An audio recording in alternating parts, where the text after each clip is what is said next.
All right, if I could ask everybody to please take your seats now, we'll get the process underway.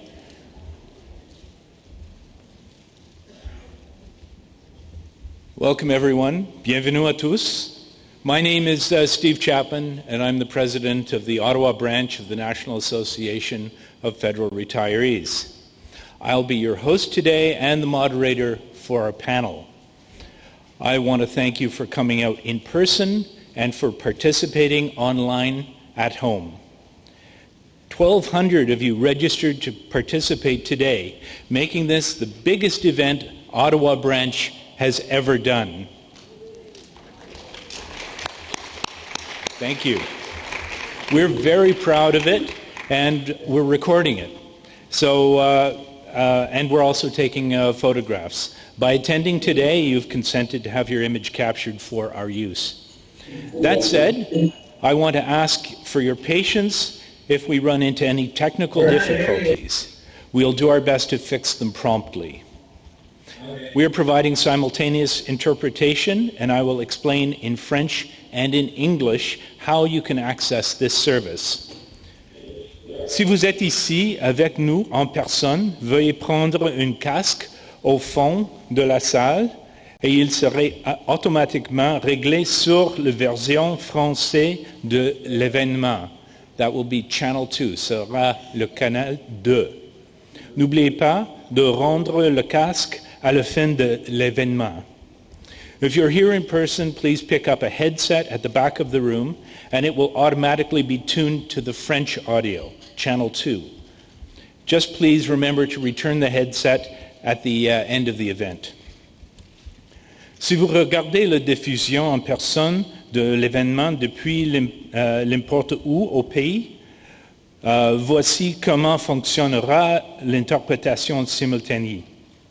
Nous allons afficher quelques graphiques à l'écran pour vous aider. Pour faire passer le canal audio de anglais au français et inversement, déplacez votre curseur de souris de l'angle au bas de votre écran et une barre d'utile zoom apparaîtra en bas de l'écran. L'une des utiles ressemble à un globe terrestre et s'intitule Interprétation. En cliquant sur cette icône, vous pouvez passer d'une langue à l'autre. If you're among the hundreds of participants watching over Zoom across Canada, this is how the simultaneous interpretation will work. To switch between English and French audio, move your mouse along the bottom of your Zoom screen and a toolbar will appear at the bottom. Click on the icon that looks like a globe and is marked Interpretation, and you'll be able to switch to the language of your choice. And just a reminder, if you're live streaming at home, please mute your mic so that we're not interfering with the audio in the room. We want to thank Nick Irvine of Irvine Interpretation, who will be providing us with the interpretation services today. Merci d'avance, Nick. Nous savons que vous ferez un excellent travail. Pour lire les diapositives de présentation dans la langue de votre choix, déplacez votre souris en haut de votre écran et une autre barre d'utile Zoom apparaîtra en haut. Vous verrez que vous avez le choix de cliquer sur la version française ou anglais des diapositives. To change the language of presentation slides, move your mouse along the top of the screen and a different Zoom toolbar will appear at the top. You'll have a choice of clicking on the French or English versions of the slides. If anyone needs Wi-Fi here in the room, you can go to the registration desk out front and they will give you the username and passcode. The username is OCEC2 and the passcode is OCEC 2024 exclamation. Now, I would like to formally begin our event by recognizing the First Nations on whose traditional lands our association offices and this facility are located. This is the unceded territory of the Anishinaabe Algonquin Nation and has always held great historic, social, and spiritual significance for the Anishinaabe Algonquin people. Their culture and presence have nourished and continue to nourish the land. The National Association of Federal Retirees honors the peoples and land of the Anishinaabe Algonquin Nation. Now, on to today's program. You're going to hear our panelists talk about finding meaning in retirement and staying engaged with their communities. They're going to share the experiences and perspectives that they have acquired as retirees from the federal government. And if you add up all the years since they left government, we're looking at over 2 decades years of retirement experience, some of it recent and some of it well-seasoned. Our panelists are living proof that keeping mentally stimulated, interacting with people, and enjoying and engaging in meaningful activities will bring you joy in all key to enjoying good physical and mental health in retirement, and a key to thriving. But please understand that our panelists are not here to provide advice on relations with your own personal situation and or your federal pension. The definitive source of pension information and impacts on your pension is, of course, the Pension Office. Each of our panelists will have 10 minutes to speak, and when all of this is finished, we'll open the floor to questions. And you see that there are mics in the middle, and we'll also take questions from home. If you're participating online with us across Canada, please type your questions into the question and answer box whenever you can think of them. We have a volunteer with us today, Sean Ross, who will be monitoring the questions that you type in, and he will read them aloud when we get to the question period. If you're participating from home, you can check the Q&A box and see the questions as people type them in. If you can also use the thumbs up icon to vote for your favorite questions. In the interest of time, Sean will start with the questions that have the most thumbs up. As I mentioned, we're recording this event, and afterwards we will send all of you the follow-up emails with the link to the video recording the slide presentations. So, now for our first panelists. Our first panelist is going to talk about finding your path as you transition into retirement. Michael Wernick scarcely needs any introduction. His 38-year public service career culminated at the very top with his service as the 23rd Clerk of the Privy Council. Michael is now the Jaroslavsky Chair of Public Sector Management at the University of Ottawa. He contributes regularly to a number of publications, serves on several boards, and provides advisory services and mentorship to emerging leaders and students.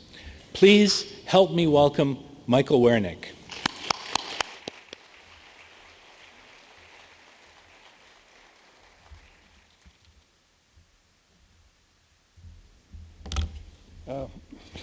Merci Steve, c'est une introduction très généreuse.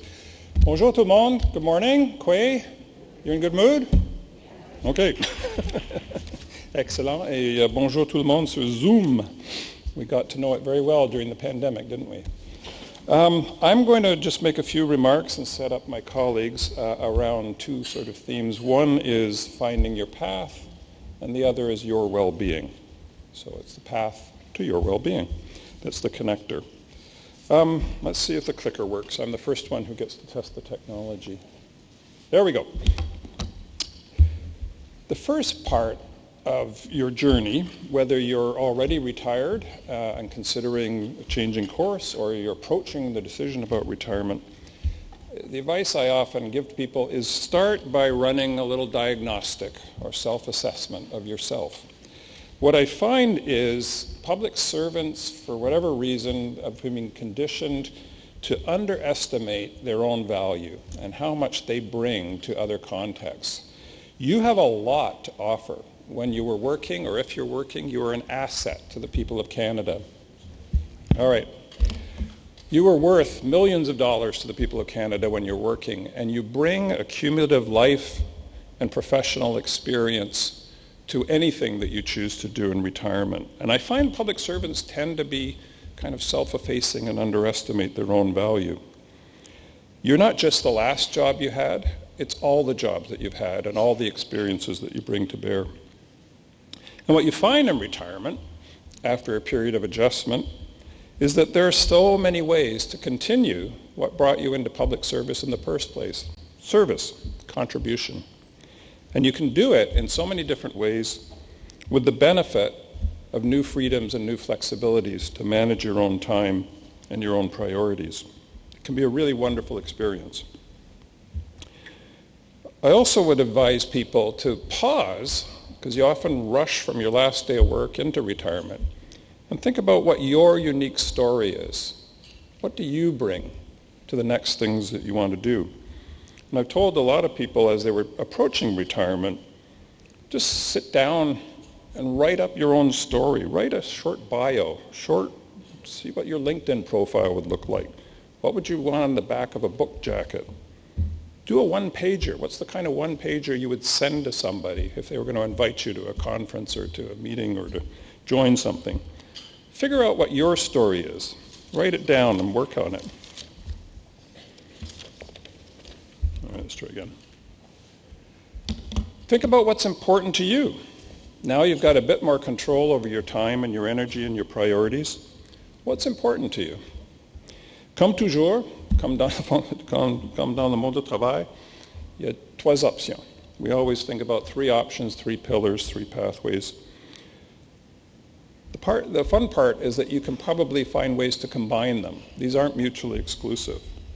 So I'm going to group my remarks around three themes. Look after yourself.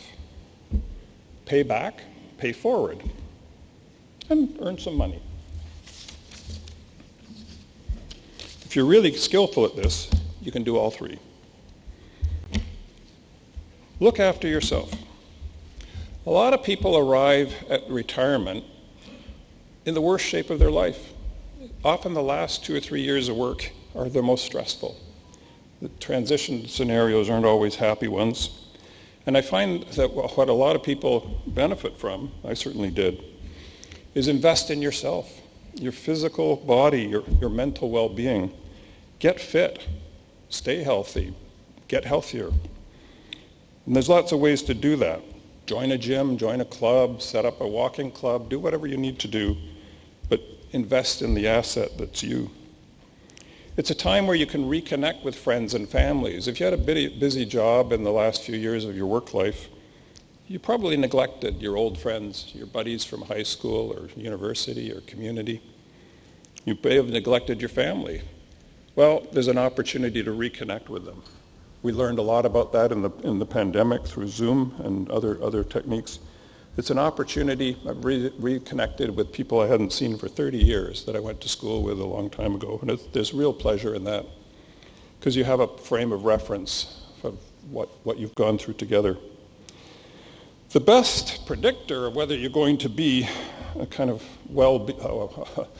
a happy or contented sort of retiree is, are you curious? Do you have that thirst to learn new things and have new experiences? So one thing you can easily do is sign up for courses, start a book club, join a book club, invest in some subscriptions, podcasts, newsletters. Just continue to be curious about the world around you. And you can dabble into new areas. Something's come up. And you will find there's 100,000 podcasts out there. You can learn and delve into just about any subject or topic that you're interested in. What I found with a lot of friends and colleagues is they go back to something creative that they may have neglected. They go back to music, art, writing, fixing things, building things, gardening, cooking. There are so many ways to be creative and expressive, and people find real pleasure and well-being in tapping into their own creativity. But then I would say, while comfort zones are there for a reason, try something new. Try something you've never done before. You may surprise yourself. And I put travel last on the list because people often, their first thought is, okay, I'm retired, I'm racing off to travel the world and go different places. Absolutely. It can be a very positive experience. And my advice would be front-end load your travel while you still have your health, because it gets really complicated when you start having health issues and health insurance issues. But it may not be the first thing you want to do. It may be something you want to figure out what you're curious about, what you're interested in. You decide because of a cooking course that you want to go to northern Italy, or because you've delved into history you want to go to Turkey or whatever. So pace yourself on travel. Try again. Paying back, paying forward. There's lots of ways to do this, almost unlimited choice. Volunteering. On doit remercier tous les volontaires pour cet événement. There are so many bodies in the community or in the associations around public service and community where your time, your energy, or your experience is incredibly valuable to them. Sometimes it's board work, as they say. It might be your minor hockey association, it might be your community association, it might be l'Alliance Française, it could be any number of things. What I'm told is public servants make excellent board members. They're good at taking minutes and keeping track of things and running meetings and keeping work plans on time. And some of those community groups really need the help. There are lots of community-oriented groups that you can participate in. And I wouldn't overlook municipal government. Here in Ottawa or Toronto or Vancouver, what you'll find is municipal governments have loads of advisory committees. They have traffic committees, heritage committees, sports committees, all kinds of groups. And they need people to get involved and give them ideas and give them their time and energy. A lot of people find pleasure in paying back what they've learned, mentoring, coaching, teaching. I certainly do. And there are lots of bodies where you can do that. Most of the professional communities, like the people that work in real property, the lawyers, the scientists, and so on, they have associations, they have events like this. And there are ways of connecting and becoming a mentor to the younger and up-and-coming public servants. And there's real pleasure in that exchange. At the university, we use a lot of former public servants as coaches for competitions and for teaching and so on. And a lot of groups are very tightly associated with the public service and the environment that you know really well. This is one of them. Institute on Public Administration is another. Institut d'Administration Publique du Québec is another. There are bodies where you can stay in the orbit of public service in a world that you know a fair bit about and can continue to contribute to. And often there's an international dimension. You will find that they're often the development agencies and the international organizations are looking for Canadian expertise. Because guess what? There's a lot of things we're really, really good at. It could be election monitoring, it could be broadcasting, it could be bi-jural legal systems, it could be border systems and so on. And you will find opportunities through international organizations to share your experience. Earning some money is always good, and I'll defer to Tamara a bit more on this. It might be the top-up you need to pay for that trip to Barcelona or that new electric guitar, or it may be because you need to top up the formula in the pension plan. But there are lots of ways to do that. I find, and to oversimplify, the fork in the road that people often come to is, do they want to be a sort of self-employed, freelance, lone wolf type person and manage their own business, their own post-public service career, or do you want to join some larger organization? And I'm sure we'll talk about that a bit. The blunt advice is, don't assume that your current personal network is going to be there for you. Because guess what? They're going to retire too. And you'll find that the network of work friends and work buddies that you spent so much time with evaporates on you in months. And when you're gone, you're gone. So you're going to need to keep working and building and retaining those personal networks, whether it's through a walking club, a book club, being a volunteer, being on a board.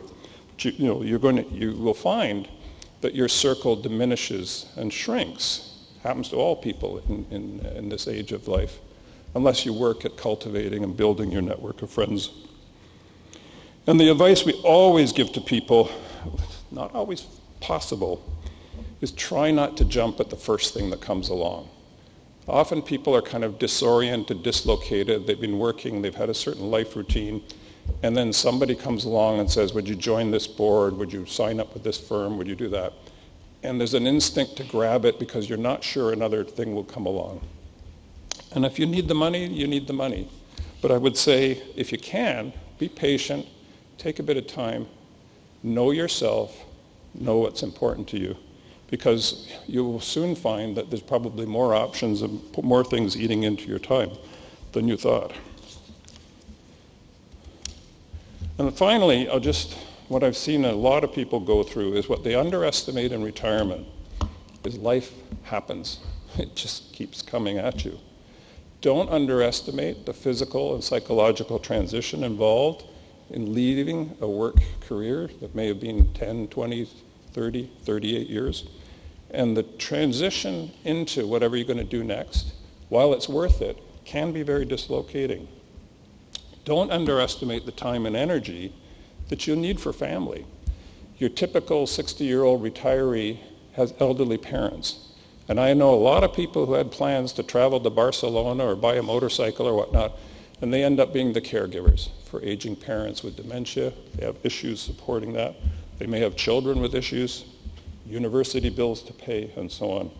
So life is going to continue after you retire, and it may turn out to be the biggest challenge you have in terms of managing your time and your resources. Le dernier message, c'est pour ceux et celles qui sont déjà à la retraite. Il y a toutes sortes de possibilités. Il n'y a pas de piste fixe. As they say in the Led Zeppelin song, there's still time to change the road you're on. Merci.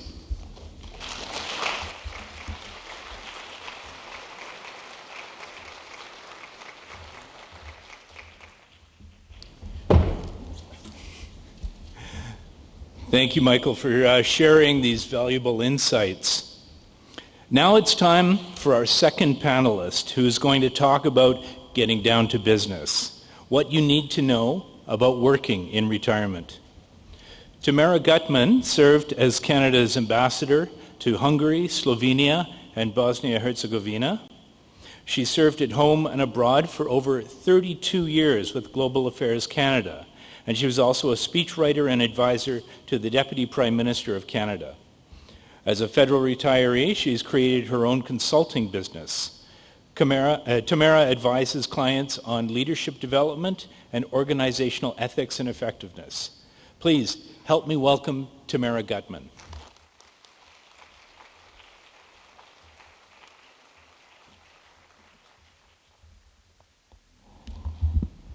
Thank you.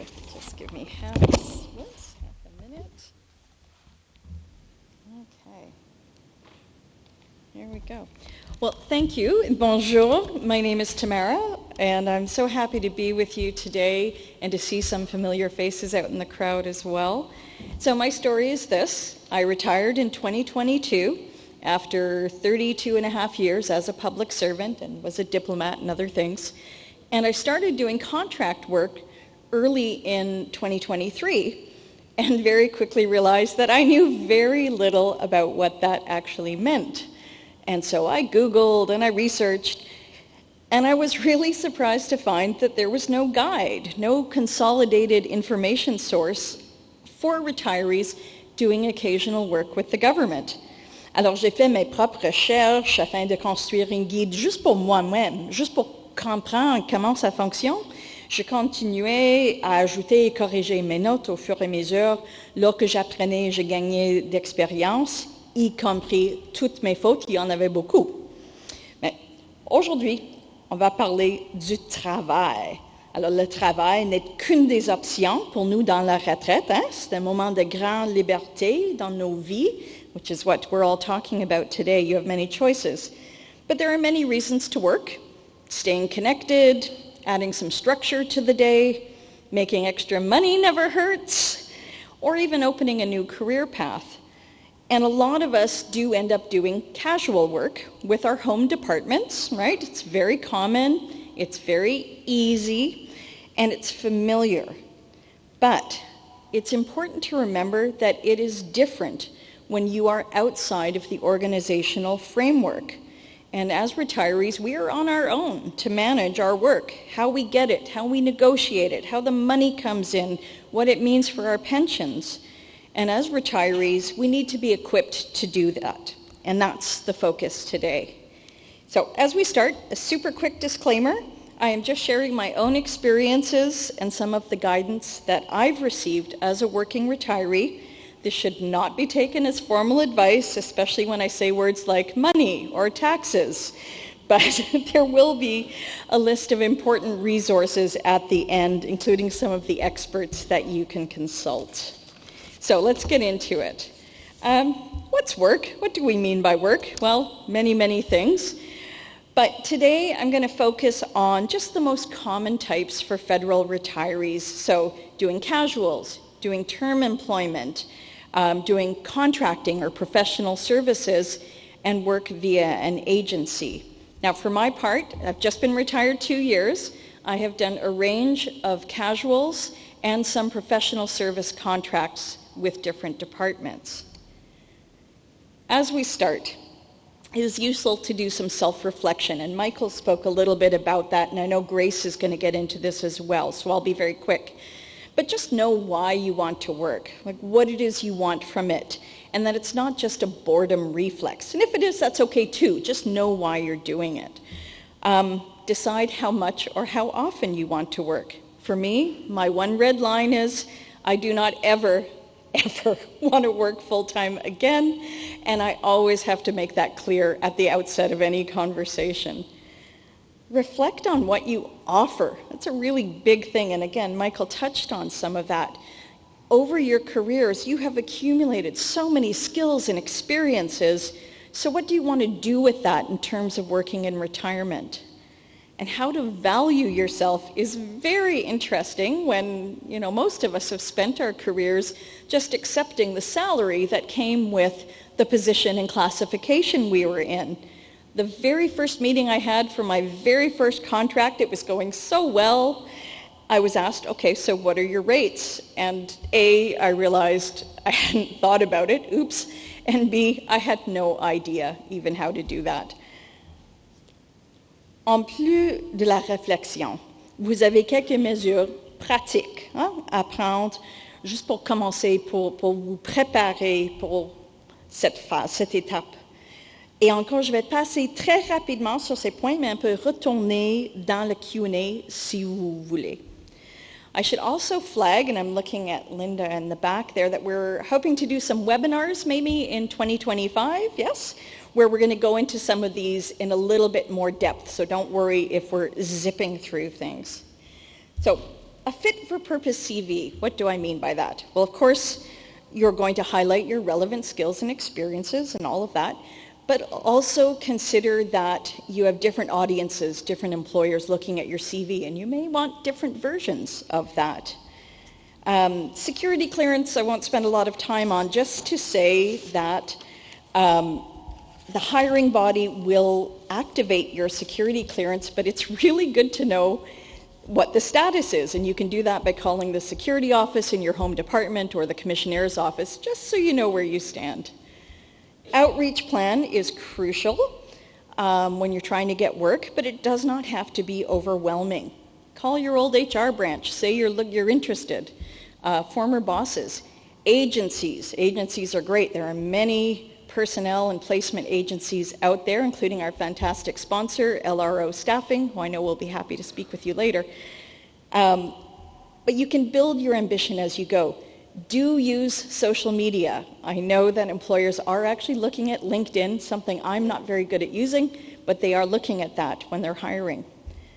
We're going to get into the different work arrangements in just a second, but I want to just say a word about pension and tax implications, those things where I am not providing advice and you would be very wrong to take my advice. I will just say, pay attention when you are hired on a casual or term and they give you the forms to fill out for your taxes. Pay attention to those forms. And also when you do get paid, check your deductions. I did not do this on my first casual, and I will just say that it was not fun at tax time last year. So it's an area where it's really good to get expert advice. And the last part of this is if you're going to create your own business, which sounds like a huge and overwhelming thing, and it can be, but it can also be a lot more simple, and we'll touch on that in a second. So super quickly, let's talk about the most common types of work, doing casuals, doing terms from the perspective of being a retiree. Again, casual, very common, easy type of work. You come in for a specific task or role over a fixed period of time. You work for the organization, but you are not an employee, and you track and claim your hours of work. It is important if you're doing casuals to know if you are being hired as a full-time or part-time casual or what's called as required, meaning you work when needed or no set days or hours. And I'm going to explain in a second why that is important to know. On the other side, term employment is even more familiar because you're working for the government again. You're an employee again, and it's very similar to when you worked full-time, only that it's for a fixed period of time. And you get paid as a salary or prorated salary and all of that. Maintenant, on va discuter les deux règles fondamentales pour les retraités qui travaillent avec le gouvernement. Ce sont la règle de 90 jours et la règle de 6 mois. So both of these foundational rules are quite simple, but they do have some twists.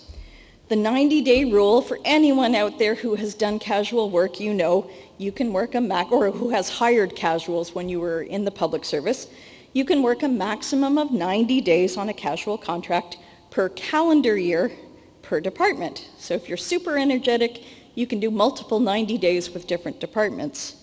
But the twist is that any day that you say you work, even if only a few hours, counts as a full day towards your 90-day maximum.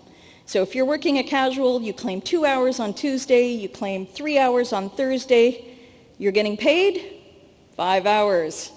You're getting nicked 2 days towards your casual limit. So just bear that in mind when you're claiming your hours and days of work. The 6-month rule is what it's all about, because that means protecting our pensions, which we really, really want to do.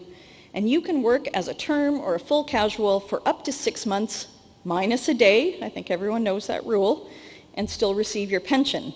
And I call this the Cinderella rule because at 6 months, your pension will turn into a pumpkin and you become a net contributor to the plan and therefore not a recipient while you're still doing that work. But you have a magic wand, which is to ensure a full break in work, in contracts of 1 week before you hit the 6-month mark, and then your clock resets to 0.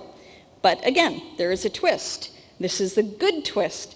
If you are working a casual that is defined as required, the 6-month rule doesn't apply. You cannot actually accumulate time towards the 6-month ceiling when you're working as required, even if you work a lot.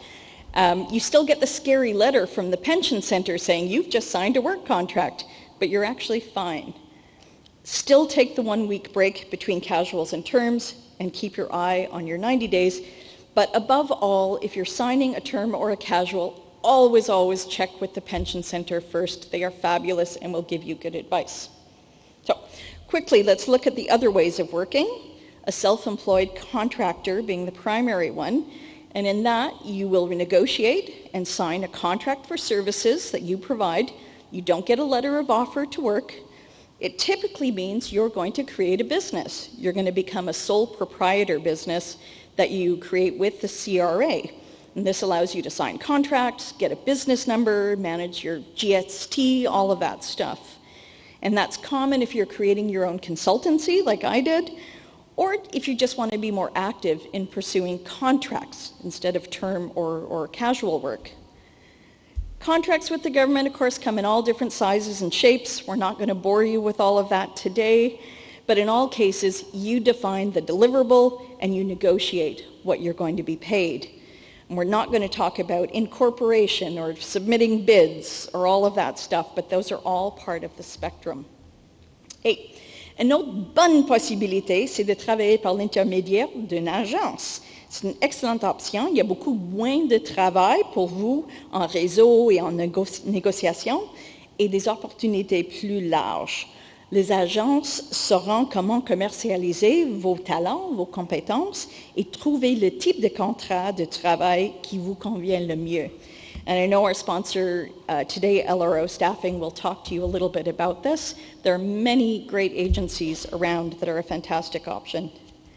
The most important notes for any kind of contractor work you do, if you're not a term or casual, is there is no impact on your pension. Yay! You do have to manage your own tax obligations, squirrel away your income tax and all of that. And if you're earning more than $30,000 over 12 months, you're going to need to collect and remit GST. But in all cases, talk to the CRA. So the rule is, if you're doing terms and casuals, talk to the pension center. If you're doing contract, talk to CRA. They are great and they will help you out. So some very quick closing thoughts from me. Just to flag, it really is a different mindset, at least I find, to be managing your own working life after so many years of being in the public service where everything is managed for you, for good or bad. Getting used to defining what you want for yourself and what you don't is also a bit different, that you have that agency to do that. It's also very easy to focus only on the rules, all that stuff I was just describing, what you can do, what you can't do, the red lines. But I also like to focus on the green lines, and I know others will talk about that, and the green lines are what you want. What do you want for yourself?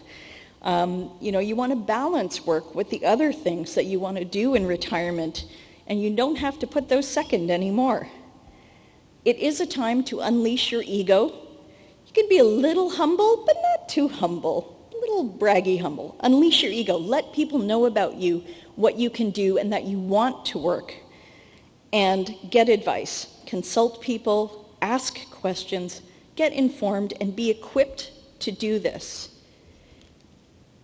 There's a list there of some of the important resources where you can get advice and information. I can say I have used every one of these myself. I cannot say enough about how helpful the Pay Center and Pension Center and the CRA Business Office have been. They've been fantastic, as well as, of course, the National Association. And for anyone who's not on that Facebook group for retirees, get on it. It's very useful. With that, I will stop and just say that all of this will be on the website, and do watch for our webinars. So thank you very much. Merci beaucoup.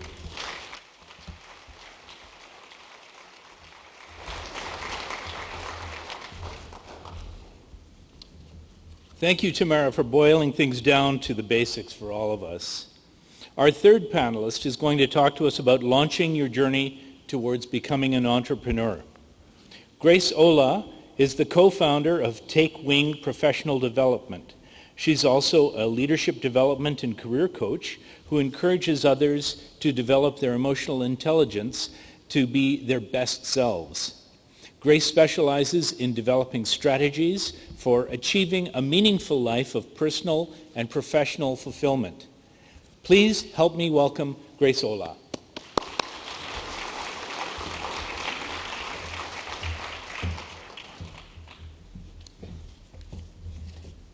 Hello, and welcome to Launch Your Entrepreneurial Journey. This presentation is going to take you from where you are now to where you hope to be in the future as an entrepreneur. So I'll just quickly introduce myself. So my name is Grace Ola, and I have had two careers. I started my career in the private sector. I worked for a couple of big corporations as a people manager. And the last half of my career, I joined the public service, and I was working in human resources programs as a people manager, and I worked in mental health, well-being, and also diversity, equity, and inclusion. During the pandemic, I retired, and within a few months, because I'm a certified coach, I started working with a consulting company as a certified coach, doing leadership development and also some workshop facilitation. But eventually, I decided to co-found my own company with a former colleague, and that's Take Wing. So my mission is to help inspire people to discover their true passions so that they could live a purposeful and meaningful life. Oops, I went the wrong way. Okay, so the power of Ikigai. So this is a Japanese concept that means meaning in life. But before we dig into this concept, I just want you to all think about when you first started to work. So some of us, we started to work, we got our first job at an entry-level position, and we kind of, within that subject matter, continued in our careers. We became more, knowledgeable. Perhaps we became leaders, and we had, a meaningful career. What I want you to think about is maybe you've wondered, what could I have done? What else could have been really exciting for me to do? And so what I want to say is this is your opportunity now to take the time to do that dive and to really figure out what would really matter to me, what would make me feel fulfilled. So this Ikigai is this concept, and it's a holistic framework for finding meaning and purpose. And so you'll see there what you're going to discover is so if you do this deep dive, your interests. So what are those things that make you feel alive? The things you love to do, those subjects and those activities. What are your values? So those core principles and beliefs that guide our decision making. And what are your strengths? So your natural abilities, your talents. So if you take that time to do this deep dive and really figure out who you are at your core, you now have the luxury of trying to find opportunities that are aligned with your interests. So you can see here the 4 circles, and what they stand for is what you love, what you're good at, what you can get paid for, and what the world needs. And that intersection in the middle, that's finding your Ikigai. So for me, for example, when I was working, sometimes you don't get to do what you really love and what you want to do. Sometimes you need to do the job that's in front of you.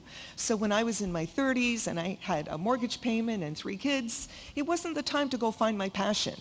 I just basically had to keep my nose to the grindstone and just progress in my career. But this is what I'm saying, it's different now. So now there's that time to really look into that.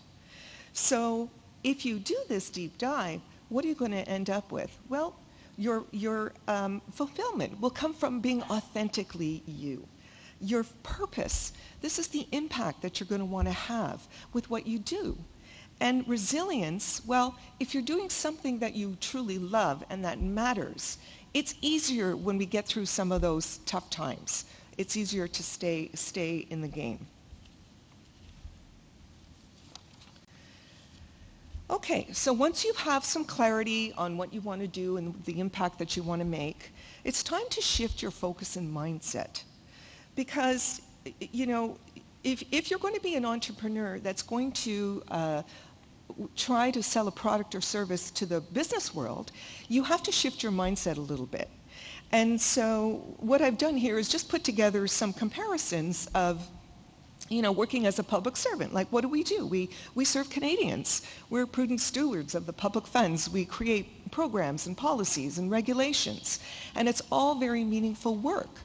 But when we take a look at what's important in the corporate world, what they're interested in is the bottom line and in making a profit. And not to say they don't have other priorities, but if you think about it, if they don't make money, they're going to go bankrupt. So it kind of has to be top of mind to make sure. And so they're focused on, beating the competition, time to market, those 5-star ratings. That's what they're really focused on. And so if you're going to start going to get some work in the private sector, you need to position yourself for success by aligning with those private sector priorities. So understanding that results-driven culture, understanding that private sector language, and translating your offerings to align with what's needed in the market. So understanding these differences will help you transition from the structured work of government to the more dynamic and fast-paced environment in the business world. So to go from employee to entrepreneur, you can see the steps there. So first we figure out our Ikigai, what do we want to do, what's going to be meaningful to us. Then we need to shift our mindset, and then we need to pivot. But how do we pivot with confidence? So when we think about measuring success, In the private sector, it's pretty easy. Everything's quantifiable. You know, percentage of sales increase, profit margins, return on investment. But you know, the work that public servants do, it's not always so easy to be able to talk about our successes. And if any of you have had to fill out performance appraisals, you know, you might realize how challenging it is to assess, you know, achievements.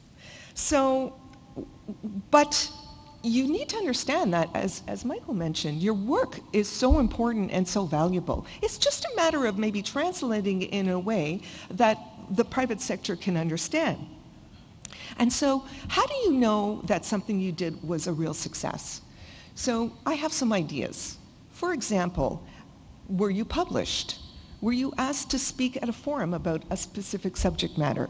Did you win an award? Were your ideas adopted by other government departments? So those are some indicators that something you did was a big success. The other thing is, if you were a leader, did your employees go on to succeed and have meaningful careers of their own? So these are all very marketable skills that are very much in demand in the private sector. But what you need to do is you need to kind of go to the underlying, what is your underlying skills in your DNA that brought you to the success? So things like creativity, critical thinking, strategic thinking, communication, collaboration, innovation, leadership, mentorship. Those are very marketable and in-demand skills. And by the way, your knowledge of the way government works is also a very big asset, because a lot of businesses, they just don't get how government works, in particular, how long everything takes. So transitions can be daunting, especially when self-doubt creeps in, which it will. And sometimes being able to work with a mentor or a coach can help you get through some of those times. So here's how working with a business mentor or a coach can help you as you start your journey. So they can help you maybe develop a clear strategy, you know, to transition into entrepreneurship. Help you identify that fulfillment that you're looking for. What does that look like for you? Being able to translate your experience to showcase your skills at the highest level and in a way that will resonate with the private sector. And finally, helping you master the art of selling yourself. I mean, you're in a business now. You want to make money. So pitching your ideas and growing your business one client at a time. So when I started my business, you know, I kind of did like what Tamara, I went into CRA and I got a business number and I kind of muddled through. You know, it wasn't a straight line. There was a few stops and starts, a few kind of, you know, left turns and right turns. Eventually I did figure it out, but you know, it would have been nice to work with somebody who could have helped me to guide me through the steps. And so today I have an exclusive offer for everybody that is in person and online. And that is a complimentary 30-minute coaching call where I will provide you with 3 actionable personalized tips for you to jumpstart your journey into entrepreneurship. Or if you're already on the path, perhaps some ways to help you keep going. So if you're interested, I invite you to scan the QR code, or you can contact me at, you see my email address there, grace@takewingpd.com. It's valid until the end of January. And to end off, I hope this brings a smile to your face. Be who you are, do what you love. This kind of wraps up my entire philosophy and how I try to help my clients. Thank you so much.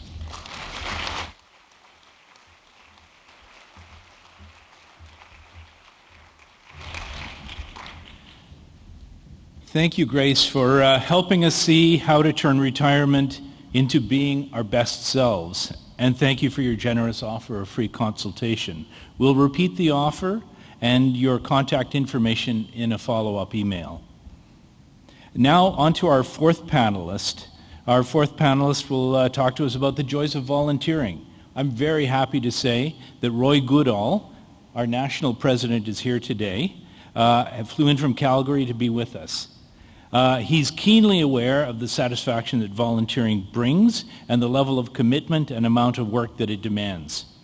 Roy retired from the Canadian Armed Forces after 38 years of service. He has volunteered with the National Association of Federal Retirees at the branch, district, and national levels, basically all levels of the association. So please help me to welcome our national president, Roy Goodall.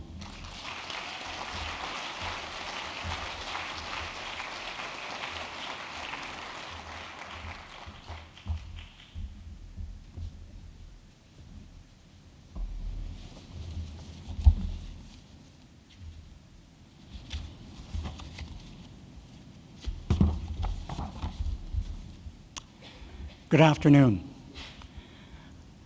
Thank you for having me here today and organizing this event. It's really an opportunity for me to share with others a belief that retirement does not mean the end of yourself as a productive person. My fellow speakers shared with you some ways for you to continue being active in your community by doing contract work. I'd like to share another aspect to retirement, volunteering. My interest in volunteering came to me way before I started my career as a soldier.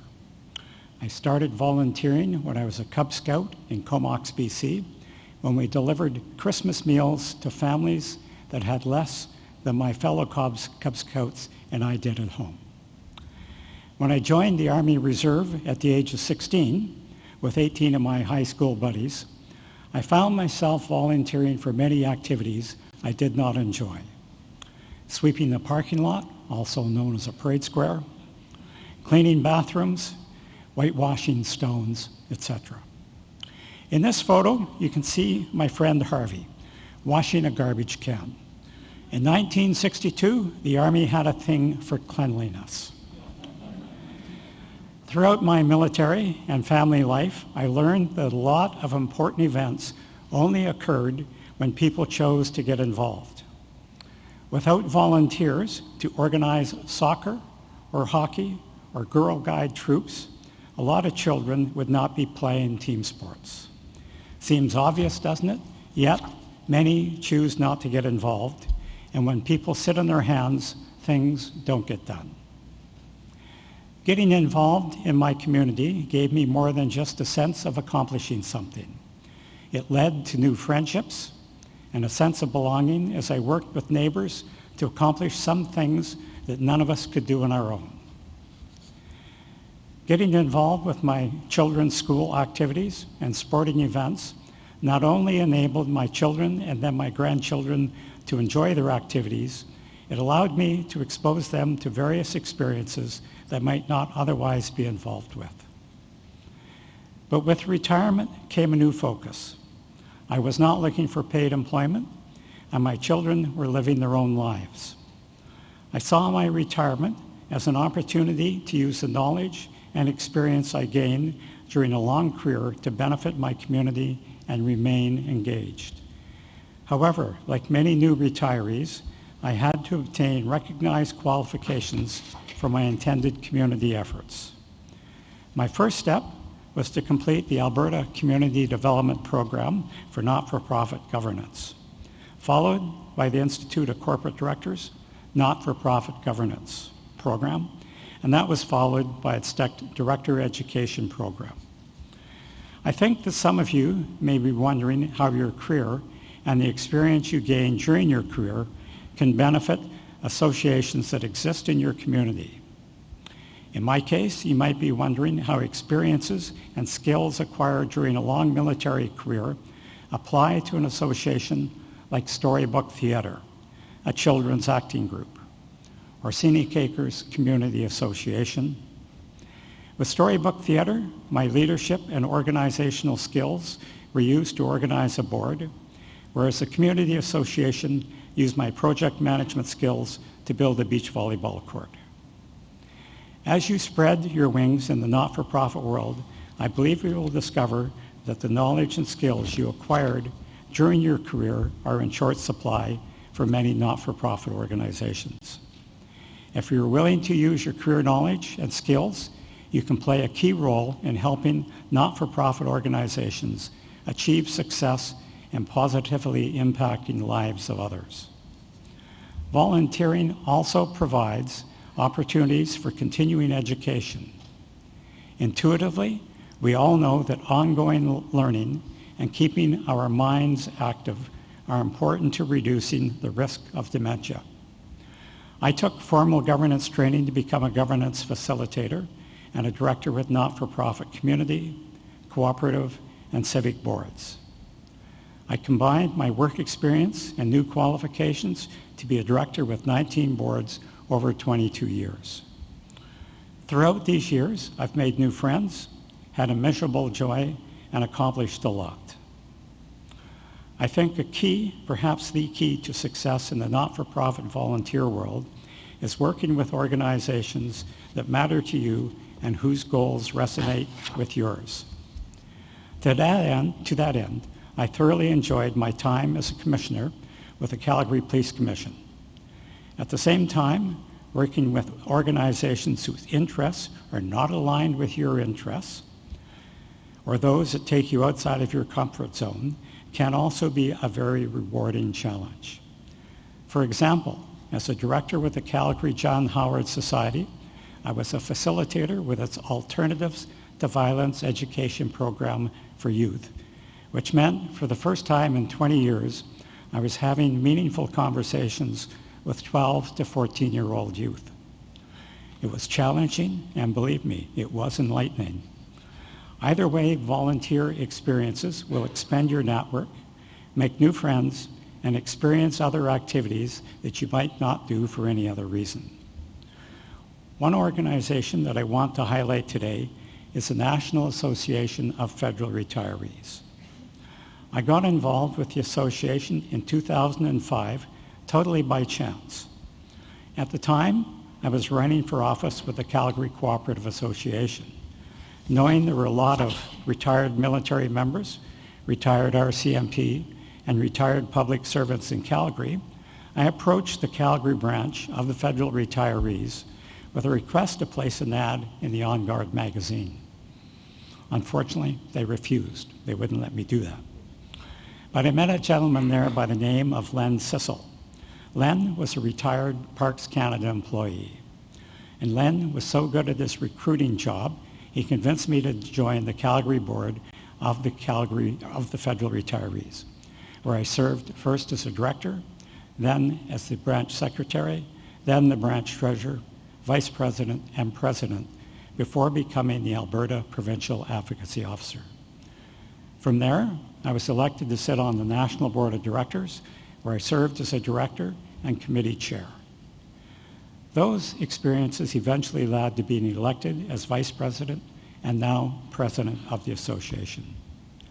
What I value about my time with the association is that I've continued to give and learn about advocacy, the great strength of the grassroots nature of our association, the cooperation and collaboration between members, the efforts of our volunteers, directors, and branches. As a retired veteran, I feel a strong sense of pride representing the association and its members at Remembrance Day celebrations in Ottawa and Calgary. As a retiree, I've been and remain thoroughly impressed by the association's dedication to protecting and preserving the terms and conditions of our retirement. Today, most members consider the terms and conditions of our retirement to be a guaranteed benefit rather than the gain our predecessors fought for. If it was not for the strenuous efforts of those who formed the association in 1963 and many others since then, federal retirees today would not have fully indexed pensions, the possibility of retirement at age 55, the increase from $500 to $5,000 in the public service and the Canadian Forces supplementary death benefit paid up amount, pension income splitting, the creation of the Ministry of Seniors, and of course, the public service health care and the pensioners' dental service plans. We are also a founding member of the Canadian Coalition Against Ageism, which was founded in Toronto on the 30th of November 2022. And this year, we were invited to be at the United Nations Open-Ended Working Group on the Rights of Older Persons. These are amazing accomplishments for an association that started off in 1963 with only 1,600 members but is now over 170,000 members. The association has been here for 60 years, and we'll be here for the next 60 years to defend our pensions and benefits. Now, we have not always been as successful as we would like to be. Point in case being the transition of the public service healthcare plan from Sun Life to Canada Life has been a challenge. For 2 years, federal retirees have been working hard to deal with the public service healthcare plan issues and providing support to our members who were and still are facing challenges. But that's not where our work ends. We are seeking the right to negotiate dental benefits. We're preparing for the public service healthcare plan midterm review in 2025, getting a retiree seat on the Public Service Pension Investment Board, the development of a national senior strategy, pharmacare, retirement and income security, and veterans issues. You will hear later today about the association's mega recruiting drive, some great prizes you could win for helping us sign up new members. If you are a non-member, federal retiree, I invite you to join not just for the association, but to join your current and past colleagues who are working to advocate for the preservation of the terms and conditions of your retirement. Now, as I've aged, volunteering has kept me engaged. It has been enjoyable, and it has given me a sense of accomplishment as I've contributed to the betterment of our federal retiree community. I wish you all a wonderful, fulfilling retirement, and I hope you find time to volunteer with organizations that are near and dear to your heart. Thank you. Merci.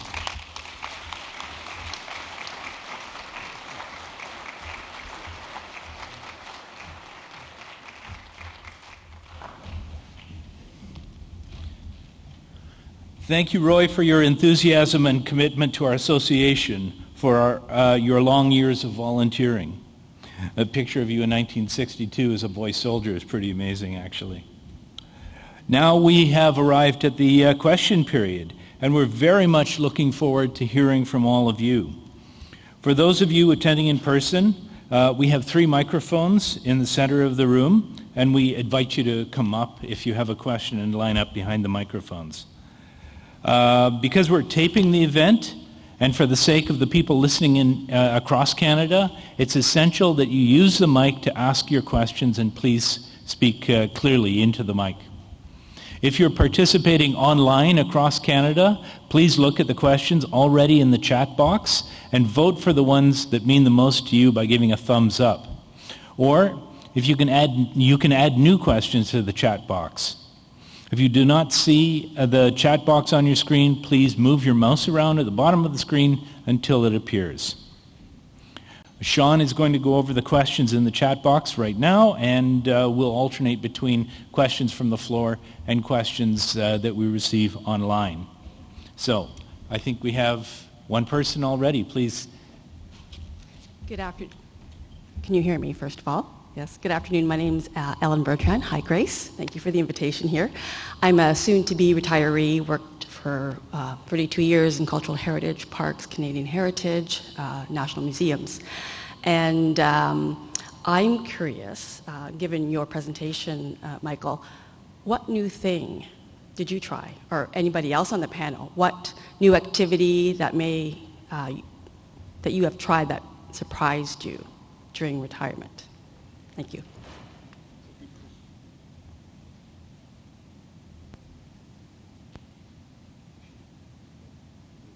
No, thanks for the question. I think this might be do as I say, not as I do, because what I found, the real pleasures, which were kind of amplified by a year and a half of lockdown, was I got to read a lot and I got to watch a lot of soccer. But those are kind of things I did before, but I would sneak them into the corner of my day. The pleasure I found, the surprise, was how much I liked writing. And it may sound funny, but I mean, I did a lot of writing early in my career, endless briefing notes, letters, correspondence, and so on. And then you work your way up into middle management, and you end up, you're not writing, you're editing other people's stuff. And opportunities to sit down and write something got rarer and rarer and rarer. And I missed it. And then what I ended up doing, because we were locked down, was sort of spilling into what turned into a book, and then that turned into, well, that was fun. Let's do articles, essays, op-ed things. You'll find one of my former colleagues that many of you in the room will know wrote a spy novel. Like writing can be a real pleasure, and I was surprised is not the right word, but gratified to find out. That's one of the in Grace's chart. What I love, I really enjoy writing.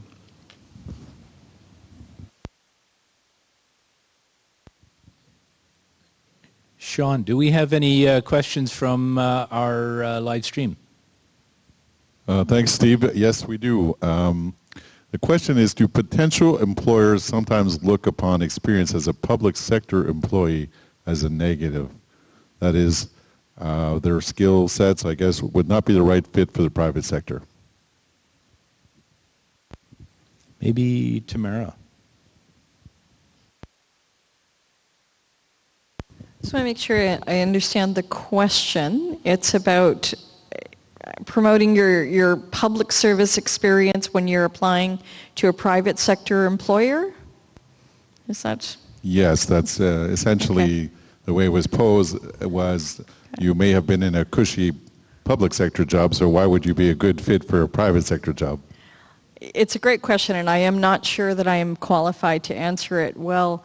I do think, honestly, there's an element of just being confident and comfortable in the experience you have, and again, in stating what you offer. And part of, being in control and not being subject to an organization is we can take it or leave it. If someone doesn't want your skills and what you offer, then okay, so be it. But I do think there's a strong confidence element in projecting. Again, not so much, here's all the things I did, I was DG of this and I was director of that, but this is what I offer. But I don't know if, Michael, if you have a perspective on that. Yeah, I think there are myths and stereotypes about public service work out there for people that aren't familiar with it. So I think the chart about translating from one world to the other works in both directions. You will run into people, at universities, private sector, other things who kind of think they know more about government than they do. And you have to take those experiences of project management, problem solving, interpersonal relations, whatever it is, and turn them into private sector language. Sometimes it is a bit of a slog, but it's kind of like going from one language to another. But my message is you do have things that the private sector and the not-for-profit sector will value. Maybe just to add on to what Michael's saying, it's don't assume they're going to understand the relevance of your experience if you're just listing all those things you did. So just as Michael said, if you were a DG of this, well, are you a good project manager? Are you a good people manager? So use their vocabulary. And try not to speak in acronyms. Okay, so we have some more questions from the floor. Middle mic. Thanks very much. I'm Colin Cantley. I'm a member of the association. And I have a question, but I'm going to throw in a comment first on the previous question discussion, which is that the experience I had being laid off from Nortel in 2001 and looking for a job in the public service, realizing that the kind of resume you write for internal use within an organization makes no sense to somebody else, because all the terminology, all the references, all the skill descriptions, everything requires inside knowledge, and to somebody else it means nothing. So there's a whole exercise in learning what the terminology is of the place you're applying to and finding out how to describe yourself using those words, and doing that was really hard. Now, my question for the panel is about a piece of advice I heard on a retirement planning course, which was when you're working, you have a boss who says no for you. Those things that your boss says no to don't even reach you. But once you're retired, there's no one else to say no. And the suggestion was you might end up taking on too much. And so my question is, how do you know when you're taking on too much and what you do about it?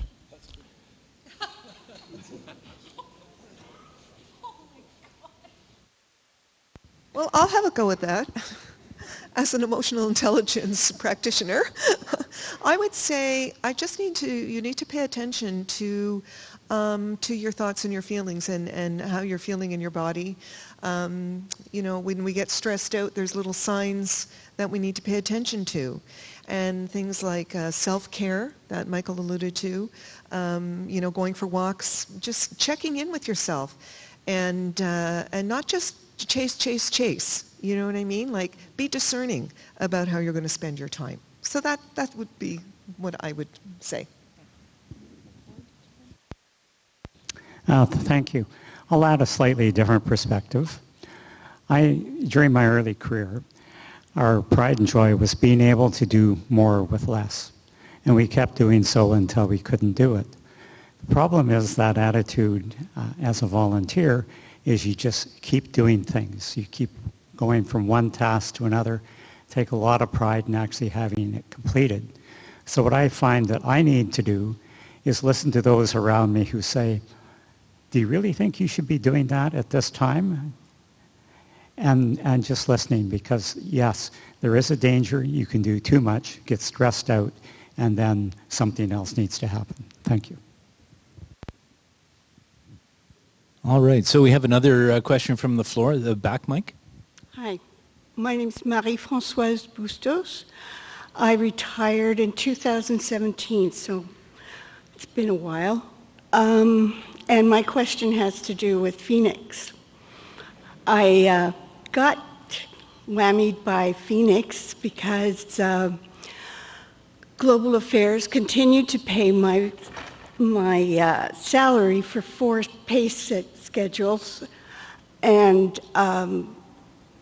for 6 years I couldn't pay it back. Nobody wanted it, and then all of a sudden I got a letter saying you have 1 month to pay a rather arbitrary amount. To my thinking, to muddy the waters, I had accepted casual work, 2 contracts with PCO, and the pay center had been clawing back money erratically throughout those contracts. It has landed me in a very complicated situation with the CRA and the pay center going back and forth and just taking more money every time. So I understand that this is a very specific problem, and I was wondering if the Federation has resources of specialized accountants or advisors who can help with specifically Phoenix.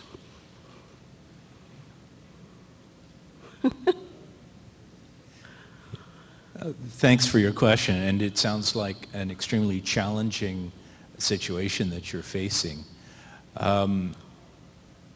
I know that the association often gets calls from members who are seeking advice and guidance. So what I'd suggest is that you follow up with the national head office, and they may be able to put you in the right direction to find resources that can help you. Roy, do you have any further guidance on this? Thank you, Steve. No, I would just echo what you're saying, that talk to the national office. They may be able to point you in the right direction. But please remember, we are not allowed to intervene. It's an issue between you and CRA or the pay office, and we've been told to keep our hands out. A lot of people have been told many things, but it tends to be a caveat for anyone considering a casual contract. It may come back to bite you very hard. Sean, do we have any more online questions? I do. This is a bit of a technical question, maybe for Tamara. It talks about, when we're in new roles, should we forget Treasury Board submissions and memos to cabinets that we worked on? Or can we openly discuss these with other public servants who have clearances? Or does our secret clearance prohibit discussing that knowledge even with a former department we gained the knowledge with?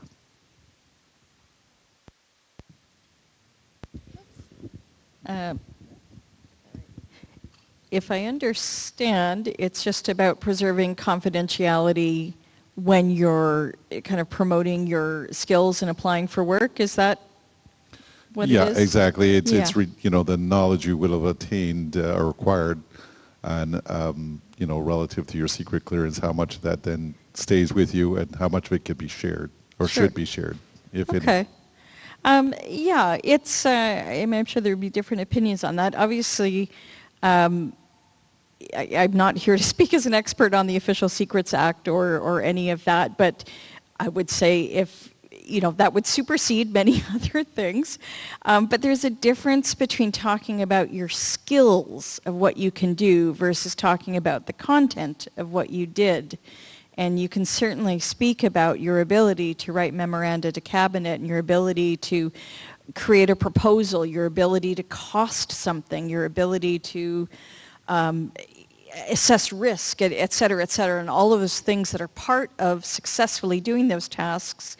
And you can, as far as I know, there's no restriction on saying you did this for, the Privy Council or for Environment Canada or what have you.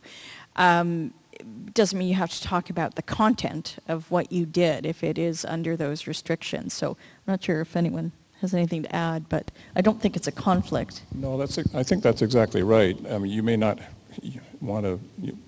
I can't even think of too many situations that arise where you'd be asked to talk about some cabinet confidence or sensitive intelligence for whatever. Even in the university environment where you're going to courses in politics and public administration, you might talk about an example, whatever was relevant, but you don't have to plunge into the details and reveal confidence. But it's a good question because it's something to be mindful of. Your obligations don't stop, to respect the confidences of when you were in a position of trust. Yeah, just quickly on that. So, of course, when we retire, we're bound by post-employment conflict of interest rules, the values and ethics briefing that you get, and that some of that applies for a year.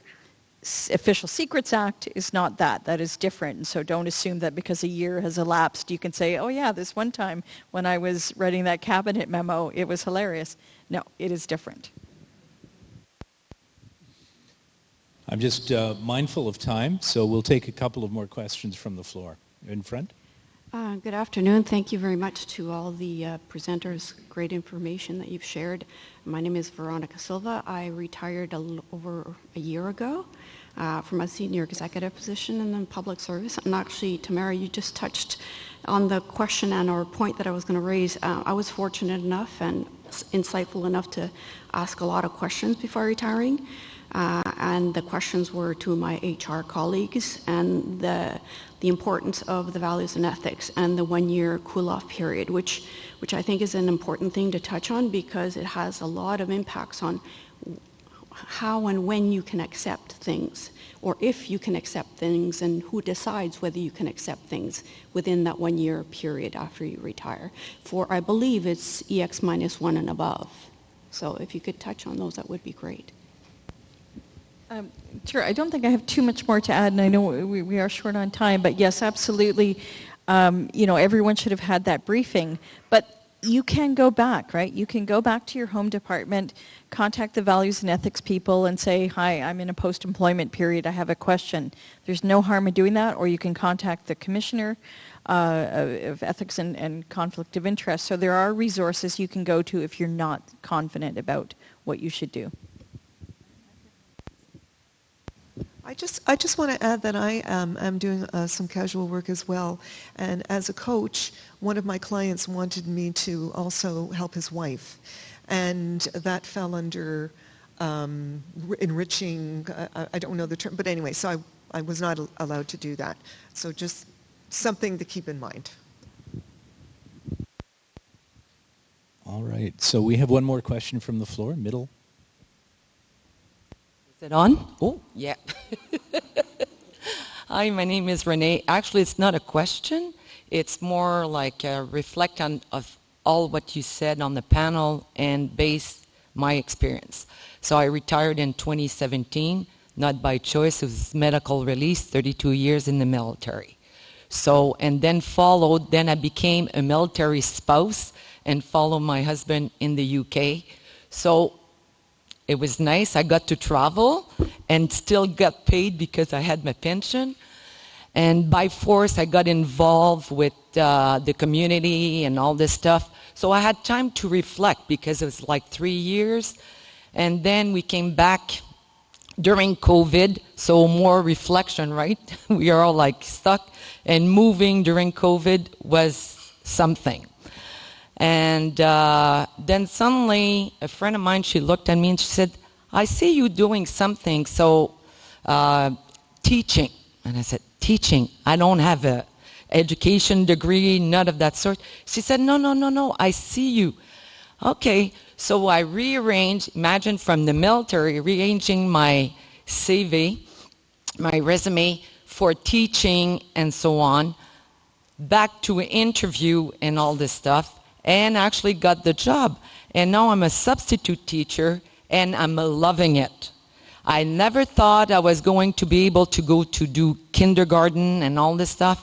And I can't believe I'm doing this. It's like little soldier, right? They follow you everywhere, and it's nice. So my point is don't be afraid to go out there. Also, it would touch as well too, yes, money-wise, when you have a pension, it's good to know when you change bracket for income tax, so that way you don't have a heart attack when income tax comes, right? And also, same thing for volunteering, get involved as well too. I think the best thing is have a basic resume and then adapt your resume for either volunteer work, because sometimes it needs to be, and also for job-wise. I would be like my advice, but go for it and don't be shy. And I was really glad because now I'm loving it.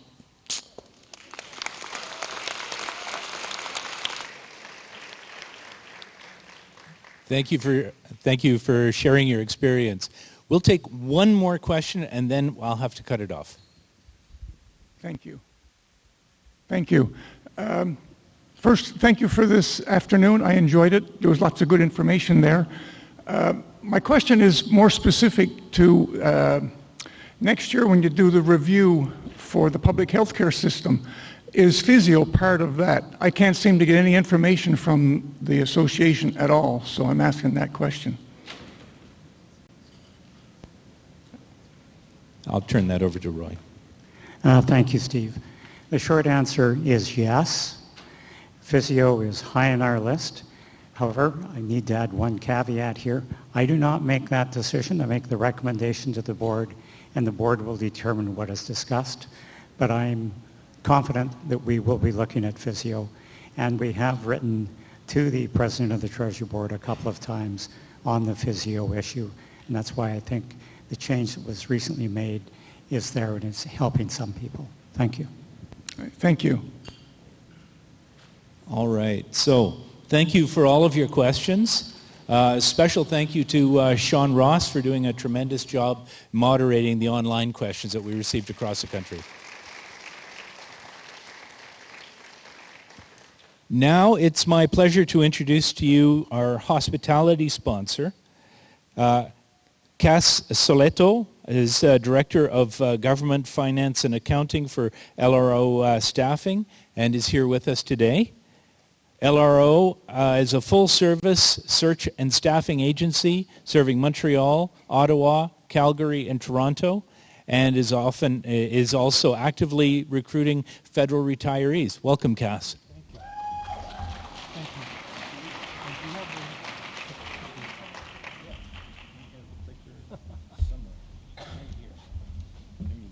Thank you.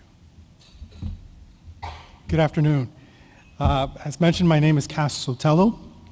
LRO Staffing is actually just 6 months shy of celebrating its 20 years of operating in Ottawa. And from day one of our focus areas has been in providing administrative and professional services to the federal government on a contract basis. And you can imagine over all those years, my colleagues and I have met with hundreds of retirees that are looking for a path into federal government contracting. I thought the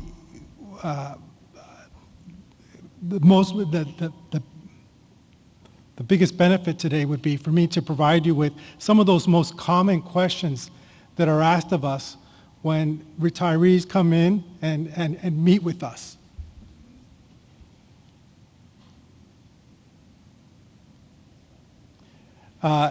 Some of these, I have a lot to cover, but and limited time. Fortunately, some individuals up here have already mentioned some of the items that I was going to talk about, which is great. So you'll find that I might skip over some of the slides. Planning plays a huge part in knowing what if you've chosen to seek work so that you can thrive in your retirement. Planning ahead and knowing the cyclical nature of government contracting would be useful knowledge.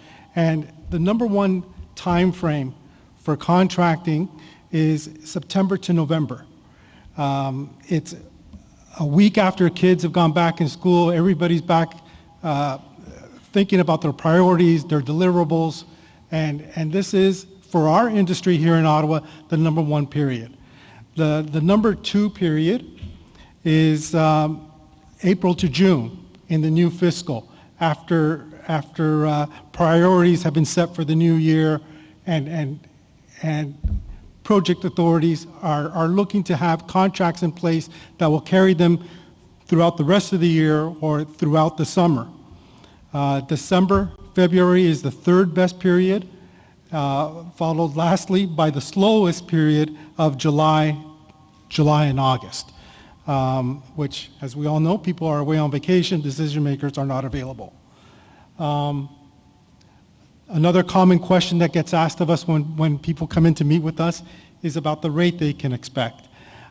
This is a part of supply and demand, and every skill set is unique, every opportunity is unique, and really that's a question to be had one-on-one, and we're happy to provide you with our observation of what is currently going on in the marketplace for your specific skill set and the category of a role that you would play within the federal government.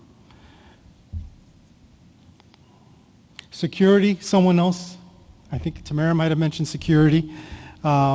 This is before retiring is a great time to find out who your best contact is within your department, within security, have a name, a phone number. Actually, even having your hands on the document that shows your file number, your expiry date.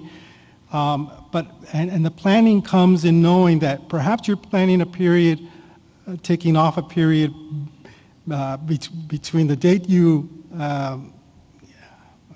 retire and the first day you come back to work. That could turn into months, and you wouldn't want anything to happen with your clearance. Perhaps it gets archived or terminated without you knowing. So it's good to find out what the policy is at your department as to what happens with your clearance. How long will they hold it before doing something with it? And you might end up in a situation where now at least you know that you have to find a place to park it, and you can start to have those questions, ask those questions as to, what do I do, and what firms can I speak to about this?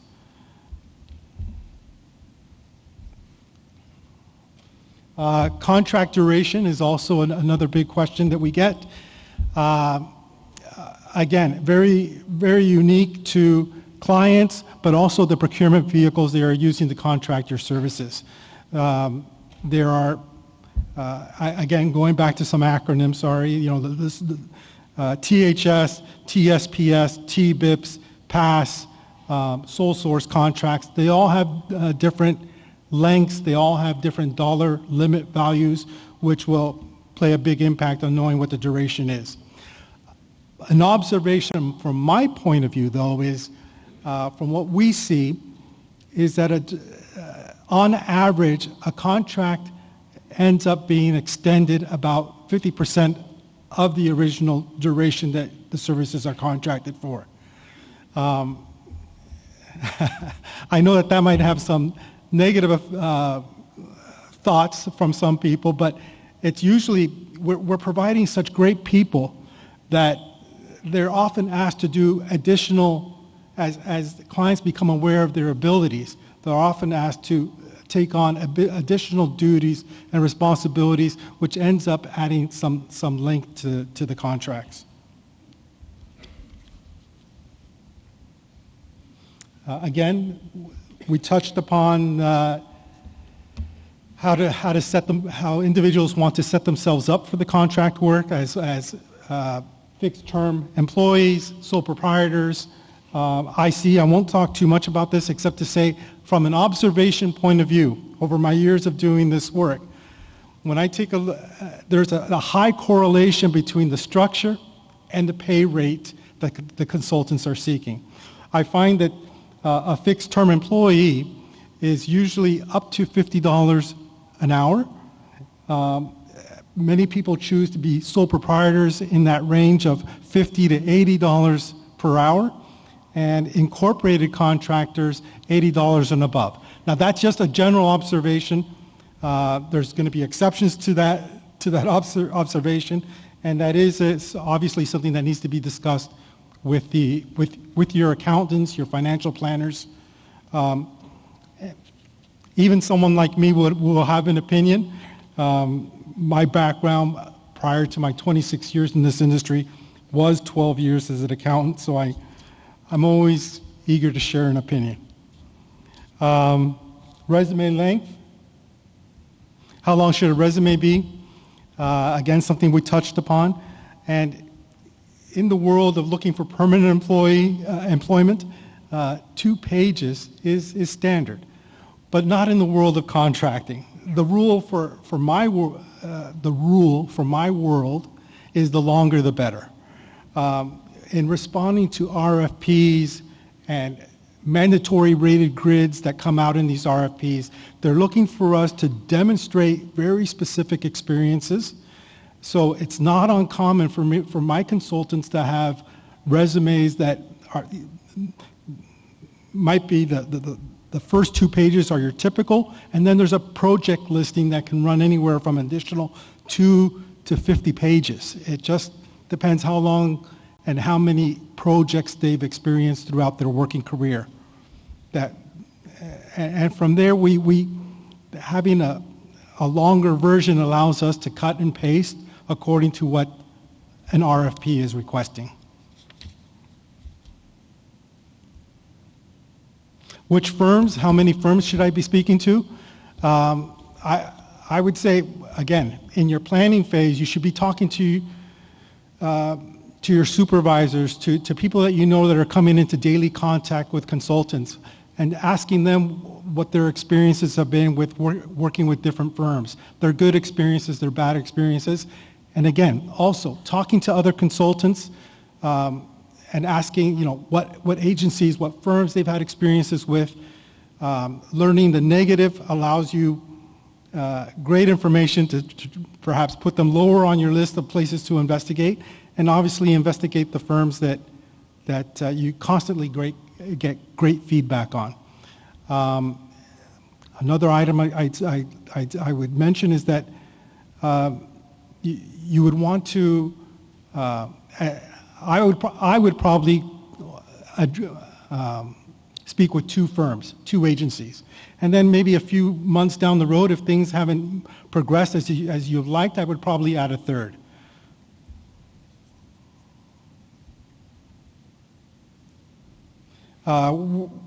Working from home, that is another common question that comes to us, and it really is on a case-by-case basis. It's something that we're happy to discuss once we're presenting an opportunity to our consultants that they might want to pursue.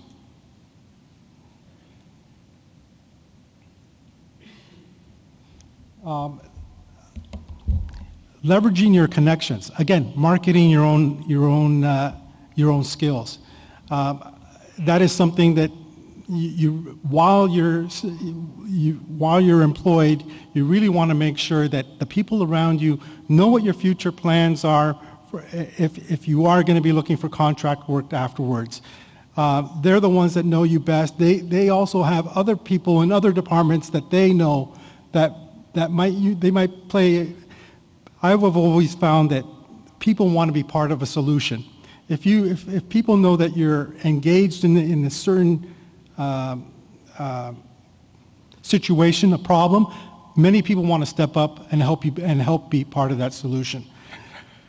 Apart from your own marketing efforts, I really think retirees should view firms like LRO as an extension of their marketing efforts. And like I mentioned earlier, meeting with and being registered with 2 or 3 firms. And again, like I said at the beginning, my time is limited. My colleagues, there are four of my colleagues are here at the back, and if you have any additional questions, we'd be happy to meet with you and answer your questions. Thank you.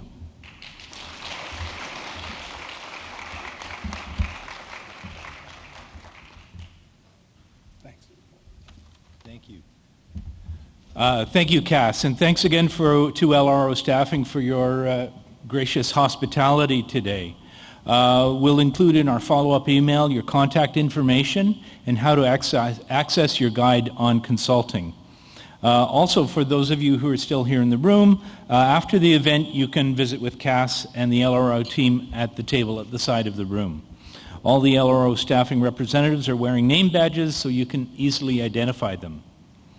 Since we're also speaking about interesting work for retirees, I want to mention what I heard from Nick Irvine Interpretation, who are providing the excellent simultaneous interpretation today. Is Lucy here? Hi, Lucy. I understand that you are looking for retirees to act as interpreters.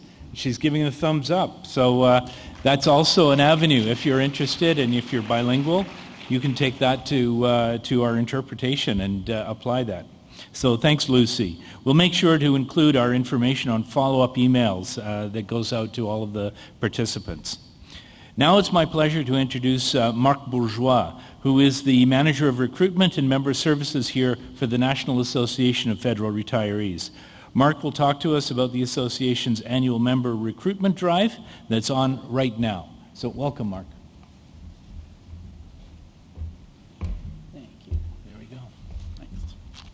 Bonjour, merci beaucoup.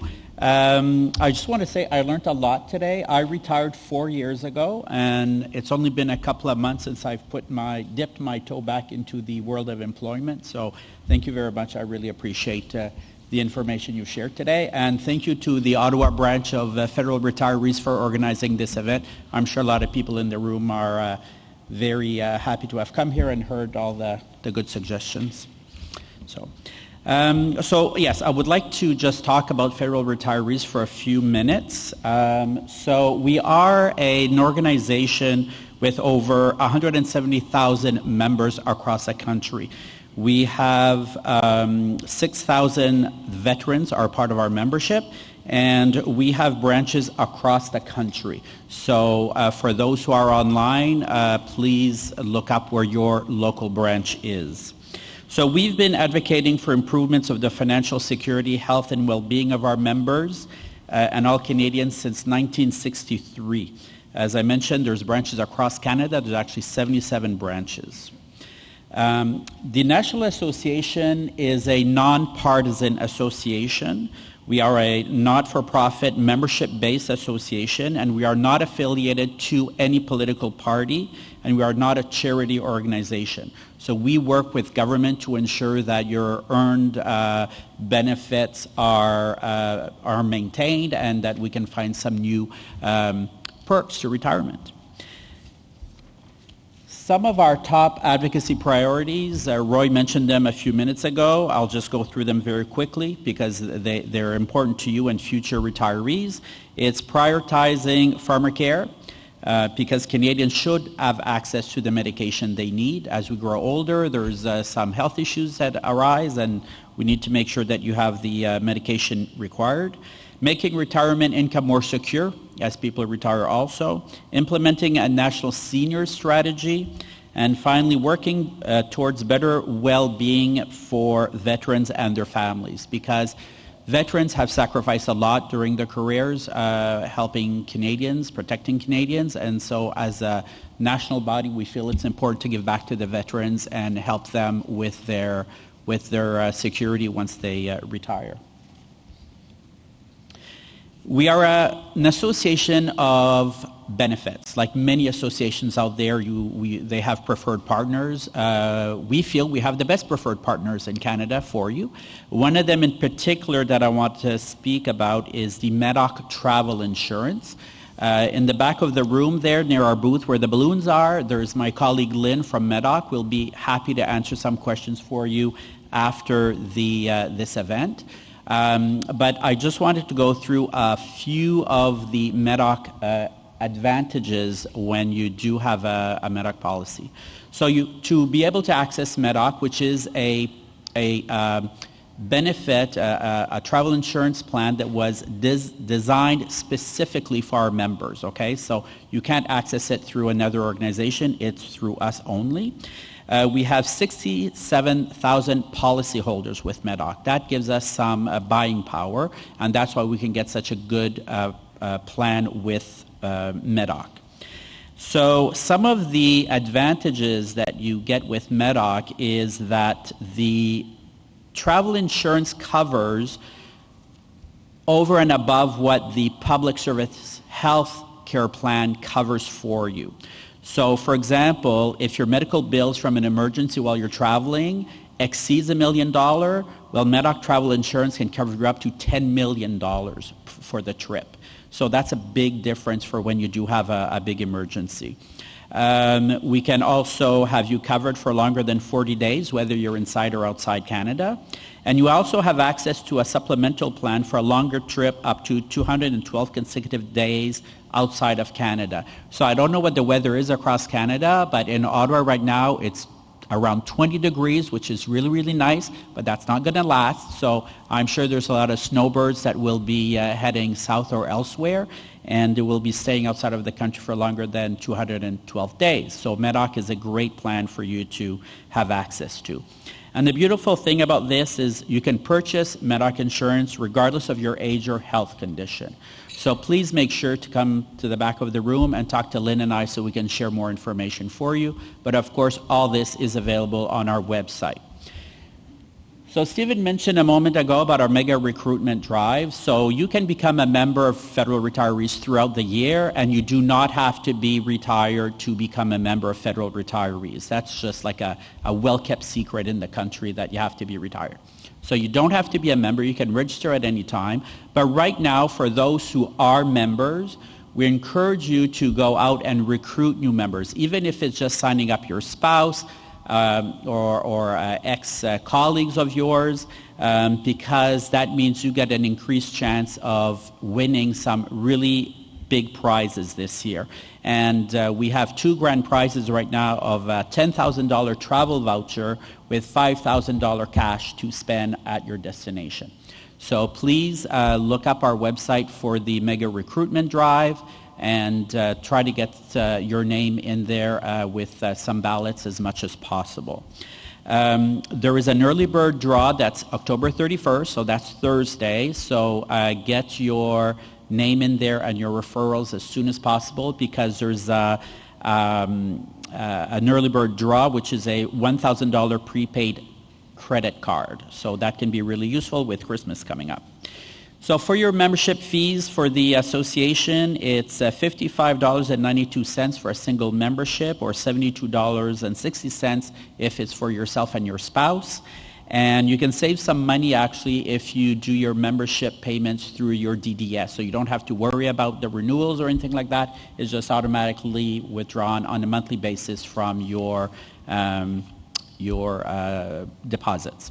So, notre personnel à Ottawa est complètement bilingue, alors je vous invite de nous appeler. Ça va nous faire plaisir de vous aider dans la langue que vous préférez. C'est un processus qui va très rapidement s'inscrire, c'est quelques minutes au plus.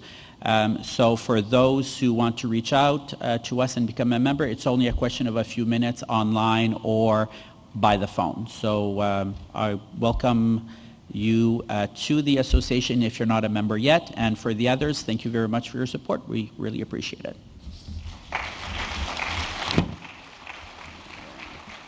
Give you back the power.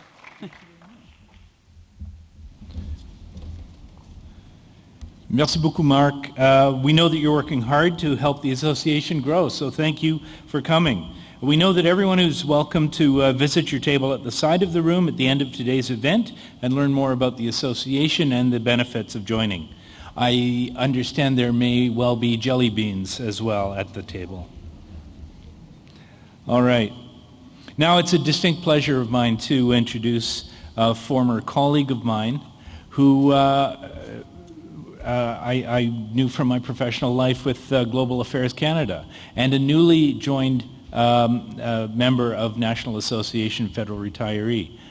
Lillian Thompson is the retiree representative on the National Council for the GCWCC, and we've invited her to come and speak to us about the annual campaign.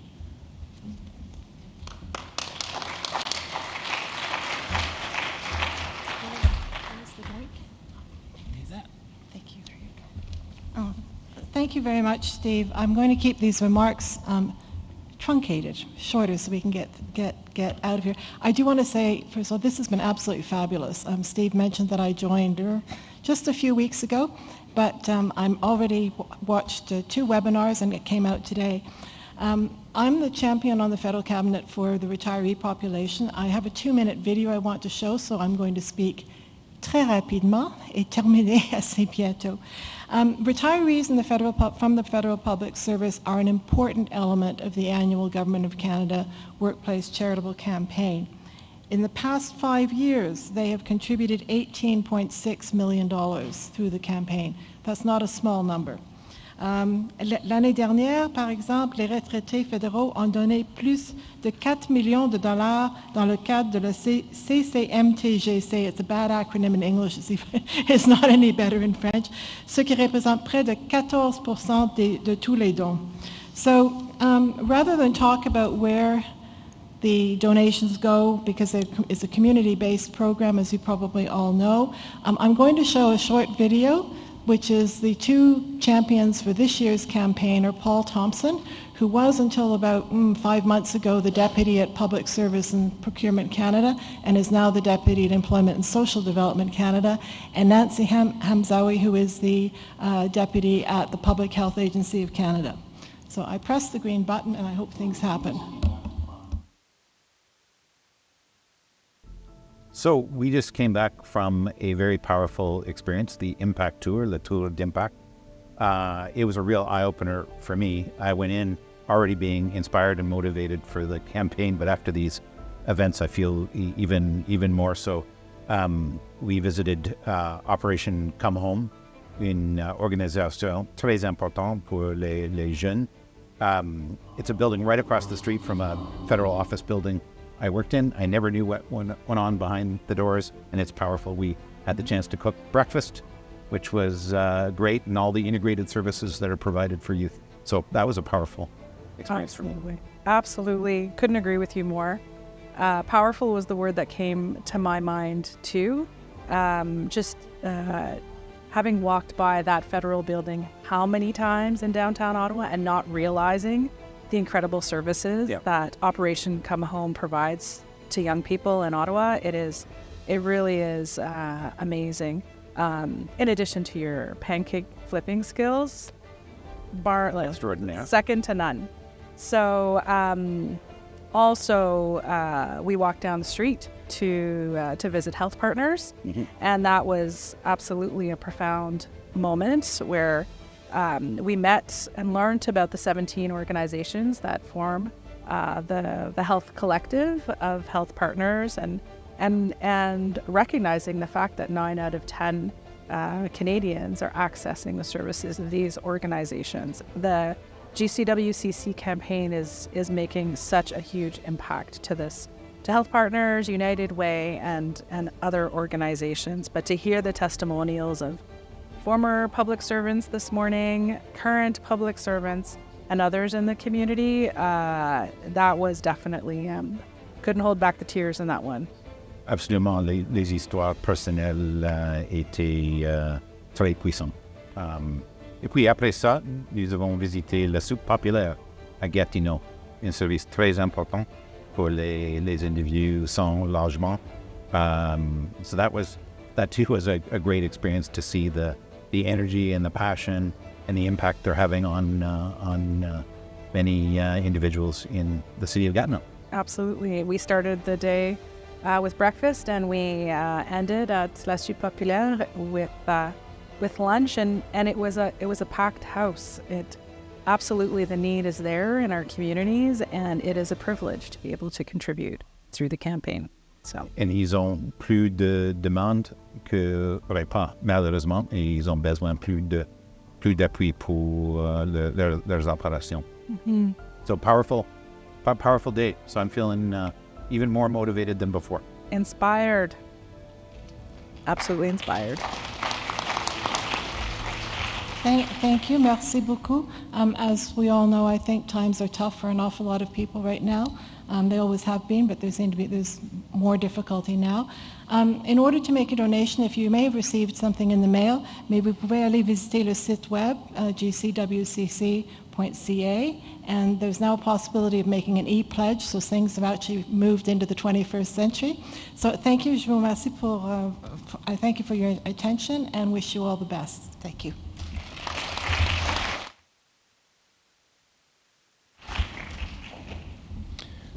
Thank you, Lillian. The GCWCC retiree campaign has been an extraordinary success over the past few years due to the generosity of federal retirees. I congratulate you on the success, and I'd also like to let you know that we're going to be doing something a little special this year in support of the campaign. To thank our wonderful external panelists, Michael, Tamara, and Grace, for all the time and effort and passion that they brought to this project, the National Association of Federal Retirees will make donations in their honor to the charities of their choice through the GCWCC retiree campaign.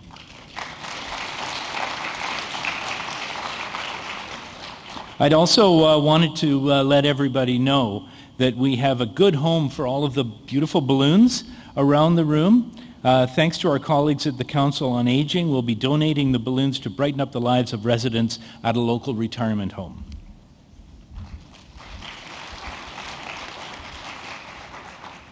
This has truly been a terrific event. I want to thank all of the speakers again and to remind you that they will be staying around for another half an hour to mingle with you. So please just remember to return your interpretation headsets at the table at the back of the room. There is still refreshments, and please stay, and this will be a great opportunity to chat with our guests and invitees. I also wanted to thank Roy Goodall, our national president, for his encouragement and enthusiasm for this support, and the national office for their tremendous support through our planning. Huge thanks go to the Ottawa Branch board, volunteers, and staff, especially our extraordinary event manager, Marcia Bisson, who have thrown themselves wholeheartedly into making this event a success. Working on this has brought us joy, and judging by your response, we believe it's resonated with all of you. This afternoon, we will send out a follow-up email to everyone who registered, and we will provide instructions on how to join the association and how to give the GCWCC retirement campaign, and the contact information for Grace and Tamara and the LRO staffing and the others that we promised.